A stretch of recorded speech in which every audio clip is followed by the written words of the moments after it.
Friends, कहते हैं कि कर्म ऐसी चीज है, कर्म फल, कि जो हमने कर्म किए हैं उन्हें हमको भोगना ही पड़ेगा।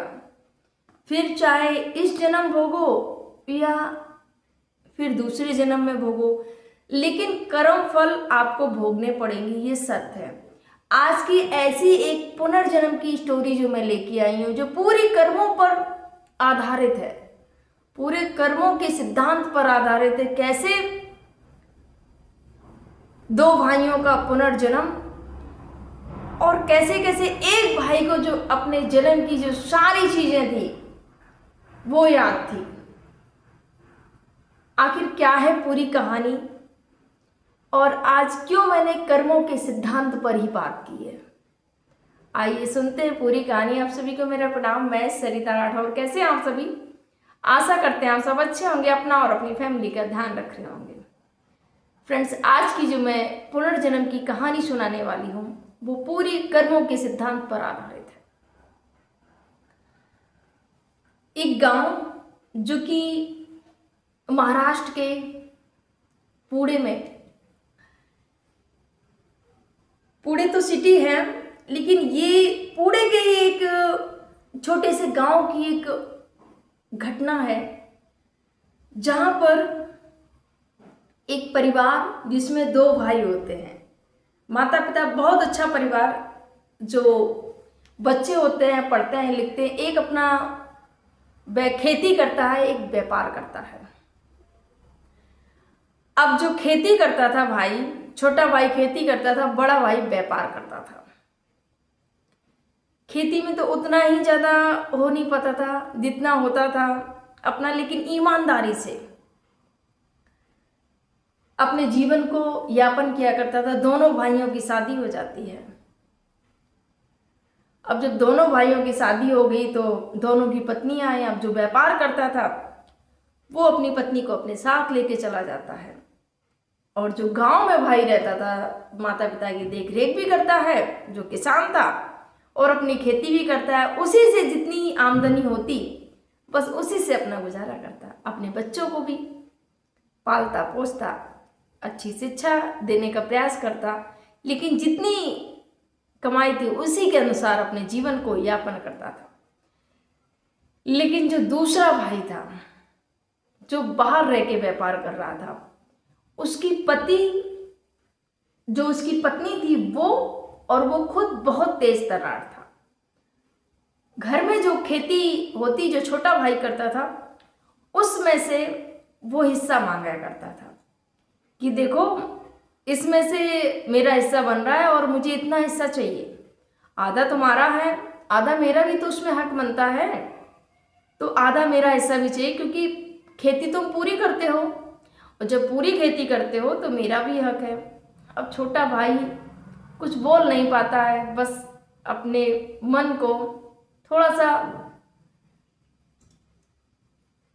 सांत्वना देता है कि कोई नहीं है, तो भैया बात तो सही बोल रहे हैं, आखिर हिस्सा तो उनका भी बनता है, अब उनको हिस्सा दे दे। लेकिन छोटे भाई की पत्नी बोलती है कि देखो जेठ जी को इतना भी नहीं है सब्र कि हमारा छोटा भाई है, जो भी ये खेती से ही कमाता है, फिर भी उनको इस अनाज में से हिस्सा चाहिए।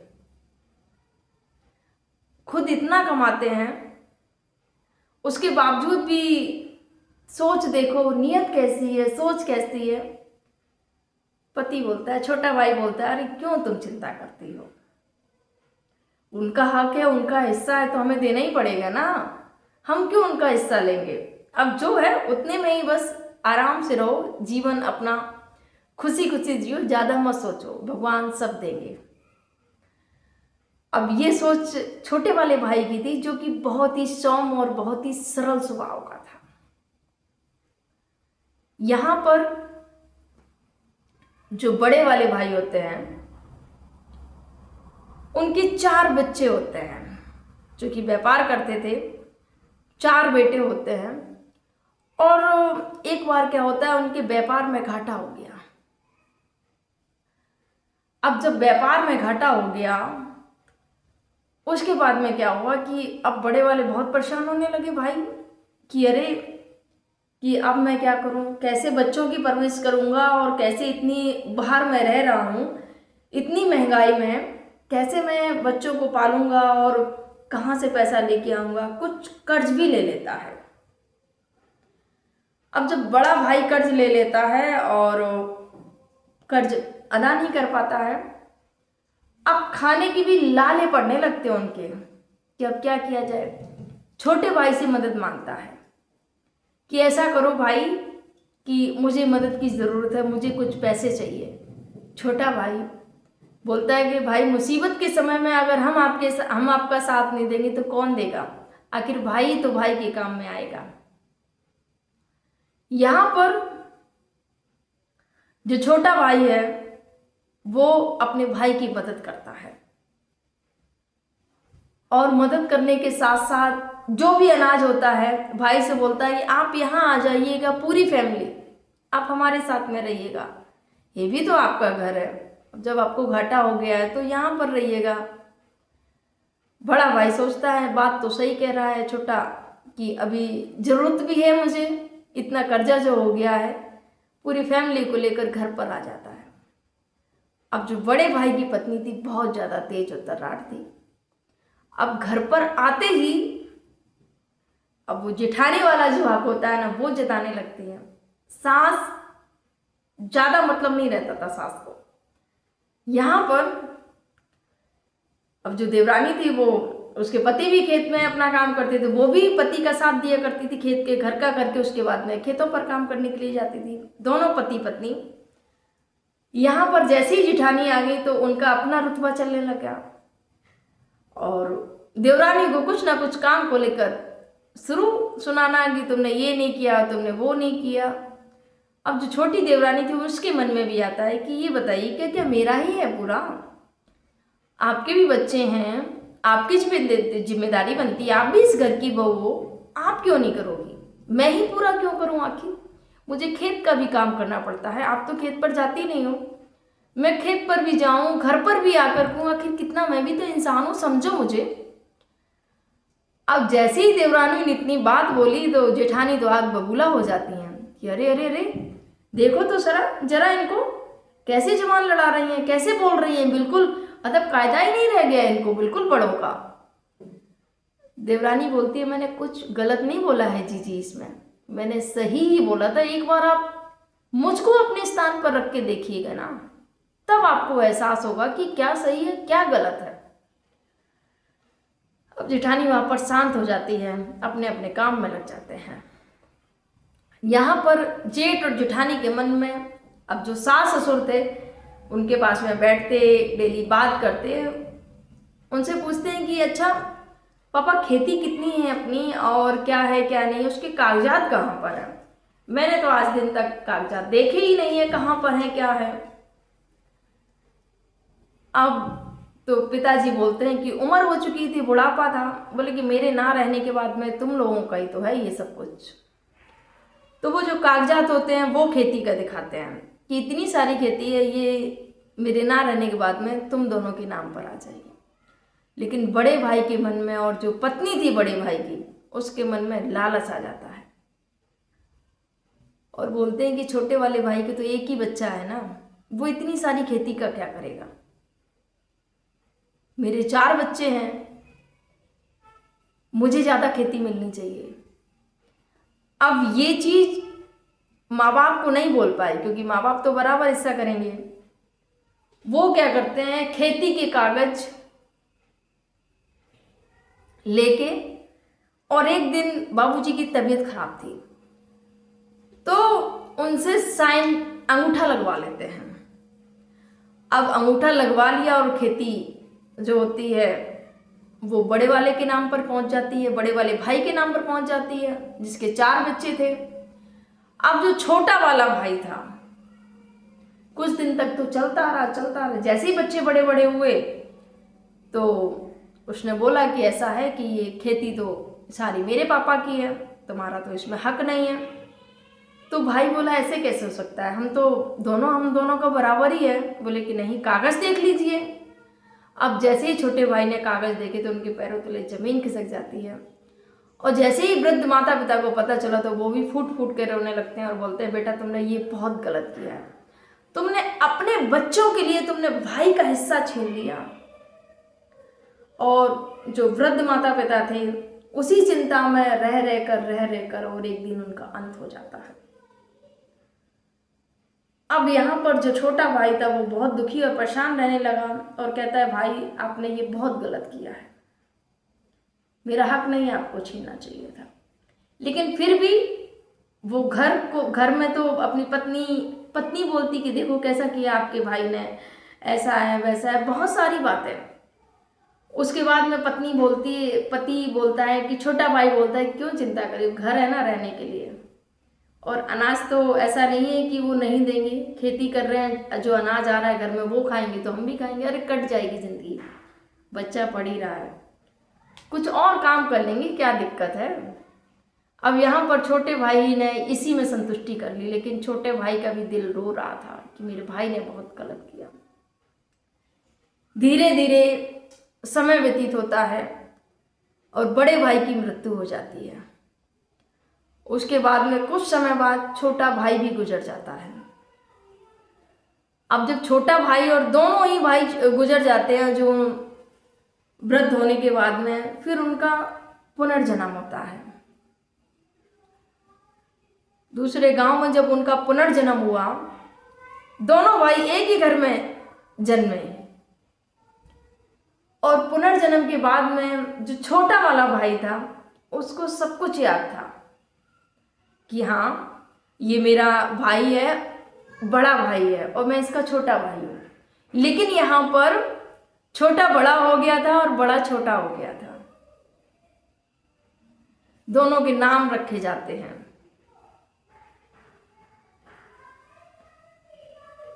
अब दोनों धीरे धीरे बड़े हो रहे हैं। जो छोटा वाला था बोलता है, जो बड़ा वाला है वो छोटे से बोलता है अरे आप मेरे बड़े भाई हो। लोग बोलते हैं ये आपका बड़ा भाई कैसे हो गया, ये तो आपसे छोटा है। लेकिन वो बोलता है कि नहीं, ये मेरे पुनर्जन्म के बड़े भाई हैं। अब लोग भी अचंभित हो जाते हैं कि ये कैसे हो सकता है, ऐसा कैसे हो सकता है कि इनका पुनर्जन्म का भाई छोटा बन के आया हो इनके साथ में। और इन्हें ऐसे मतलब बहुत कम लोग ऐसे होते हैं जो पुनर्जन्म को मानते हैं। लेकिन ऐसी बहुत सारी पुनर्जन्म की घटनाएं हैं जिनको प्रमाण भी मिल चुका है, जिन पर रिसर्च भी हुआ है कि हाँ ये सत्य घटना है। यहाँ पर दोनों भाई धीरे धीरे बड़े होने लगते हैं। अब जो छोटा भाई है, जो पूर्व जन्म में बड़ा भाई था जिसने धोखा दिया था अपने भाई को, और यहाँ पर छोटा भाई बड़ा बन के आया।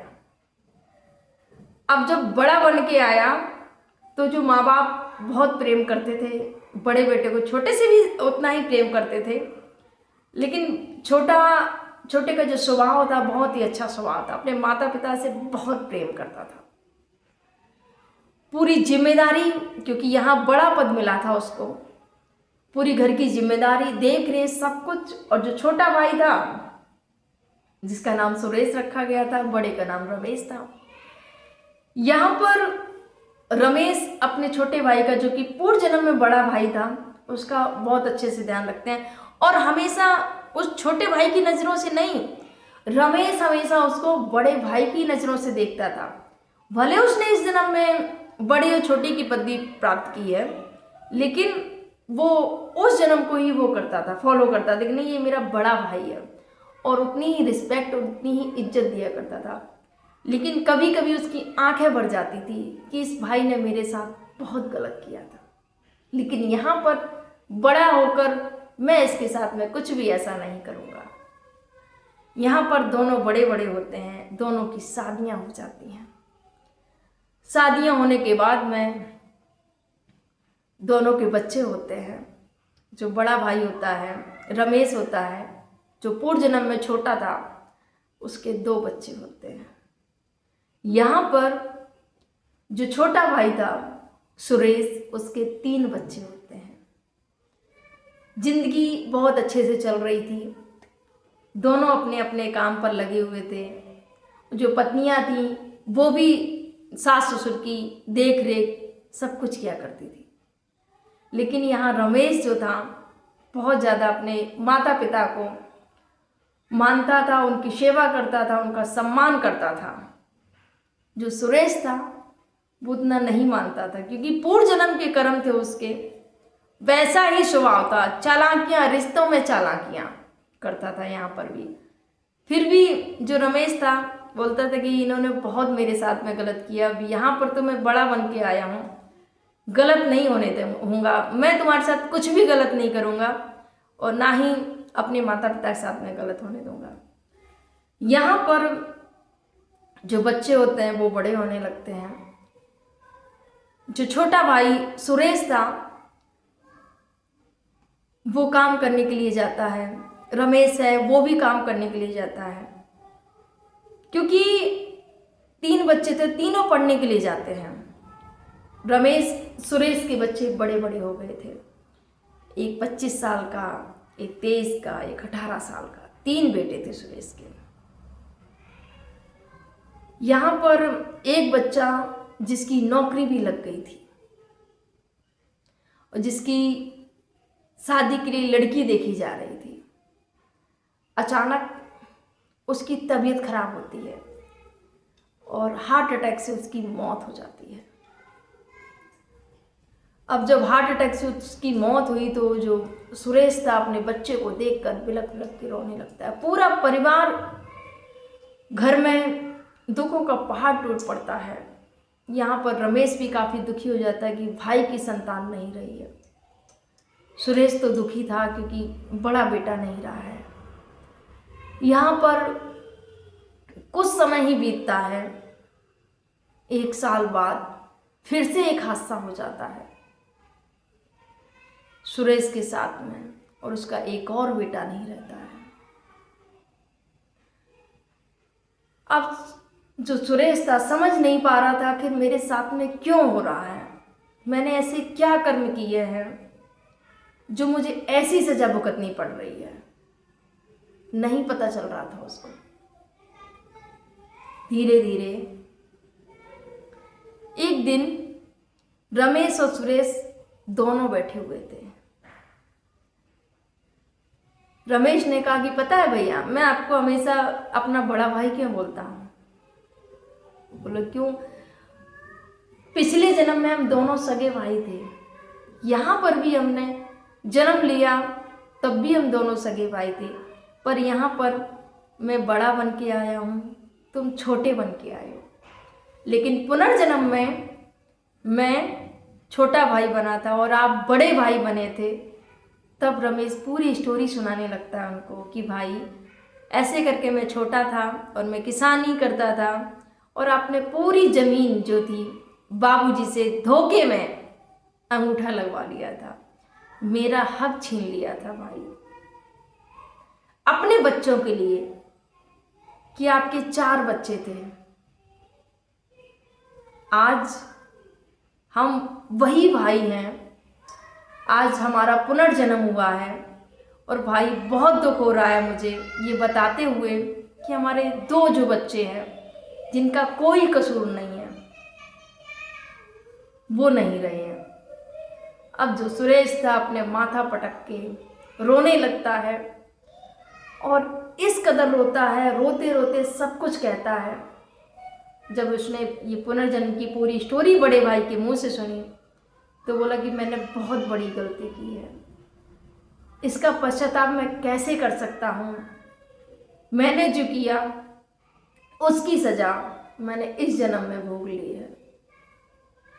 और हम कह रहे थे कि आखिर मैंने क्या किया है, क्या किया है, मुझे तो पता ही नहीं था कि मैंने इतना बड़ा ये कांड किया है। यहाँ पर भाई ने और जो उनके माता पिता थे उन्होंने ये भी स्टोरी जब पूरी कहानी सुनी तो बच्चे को बोला कि कोई बात नहीं, आपने जो गलती की थी, लेकिन एक चीज़ सत्य है इस स्टोरी के माध्यम से कि कर्मों का फल अवश्य मिलता है, इस जन्म नहीं तो उस जन्म मिलता है। तो कभी भी अपने बच्चों के लिए अपने भाई की प्रॉपर्टी या भाई के प्रॉपर्टी पर नज़र मत डालिएगा कि मेरे बच्चे सुखी रहेंगे। जो हक है, जितना आपका हक बनता है उतना ही भाई का हक बनता है। एक रोटी है तो उसमें आधी आधी खाने का प्रयास करिएगा, लेकिन किसी का भी हक मत छीनिएगा, किसी को रुलाइएगा मत, क्योंकि ये कर्म फल है फ्रेंड्स। कर्म फल कहीं ना कहीं हमें ज़रूर मिलते हैं। हम समझ नहीं पाते हैं कि आखिर ऐसा क्यों हो रहा है। कभी कभी आपने देखा होगा कि आप जा रहे हैं रास्ते में, आपकी कोई भी गलती नहीं है, ठीक है, और सामने वाला कोई चला रहा है और गाड़ी ठोक देता है। अब आप तो सही चल रहे हैं, लेकिन सामने वाला और बोल रहे नहीं नहीं मेरा इतना नुकसान हो गया, इतना इतना मुझे चाहिए, हट जाना, और आपको कभी कभी अपनी जेब से देना भी पड़ता है। तो वो कहीं ना कहीं उसका कुछ पूर्व जन्म का कुछ ना कुछ लेना देना रहा होगा, इसलिए ऐसा हुआ और वो लेके चला गया। ऐसे ही हमारे जीवन में भी ऐसी बहुत सारी घटनाएं होती हैं जो सोचने के लिए मजबूर कर देती कि हमने कभी किसी का गलत नहीं किया है, फिर भी हमारे साथ में ऐसा क्यों होता है। तो ये स्टोरी ये कहती है कि पूर्व जन्म का लेना देना हमारे सभी के जीवन में जुड़ा होता है। तो जितना हो सके इस स्टोरी के माध्यम से कहना चाहूँगी, अच्छे कर्म करिएगा और जितना हो सके अपने परिवार में प्रेम से सौहार्द से रहिएगा, ताकि जिंदगी हमेशा खुशनुमा बनी रहे। आप क्या कहना चाहेंगे, आपके क्या विचार है, कमेंट जरूर करिएगा फ्रेंड्स। और वीडियो अच्छी लगे तो प्लीज़ वीडियो को लाइक, और चैनल पर नए हैं तो प्लीज़ चैनल को सब्सक्राइब कर दीजिएगा। आप सभी को मेरा प्रणाम। जय हिंद, जय भारत।